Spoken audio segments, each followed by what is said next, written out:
Bo'pti ona, yaxshi o'tiring, men ketdim. Hey bolam, shoshma. Ha? Labbi? Ishga ketishingdan oldin menga $200 qarz berib ketgin. Qarz? Ha, qarz. Nima qilasiz shuncha pulni? Gapga berishim bor edi, keyin ustimga bu narsa osanmikin deb aytdim. Bo'pti. Qachon qaytarib berasiz? Qaytaraman. Pensiyamdan bo'lib qaytaraman bola.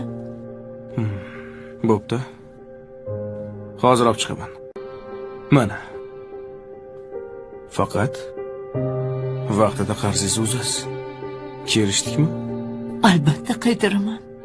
Rahmat bola. Yana mana bu pulni ham sizga. Voy, buncha ko'p pul nimaga? Men sendan faqat $200 so'ragandim.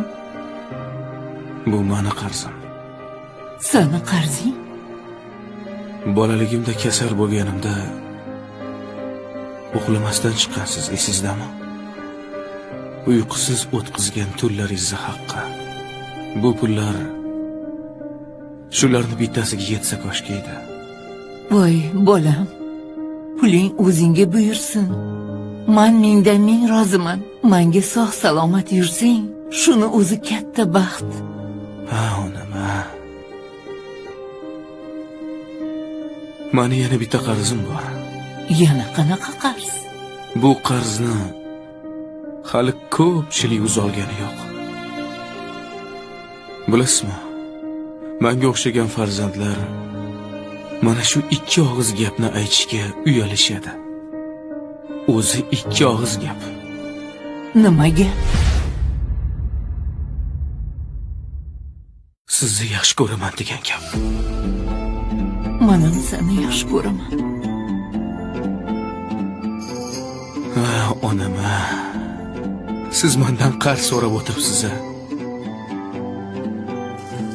Aslida haqiqiy qarzdor farzandlar emasmi? O'tinib so'rayman. Mana shu qarzlarimni bo'lib to'lagunimcha iltimos. Meni tashlab bu dunyoni tark etib qolmang.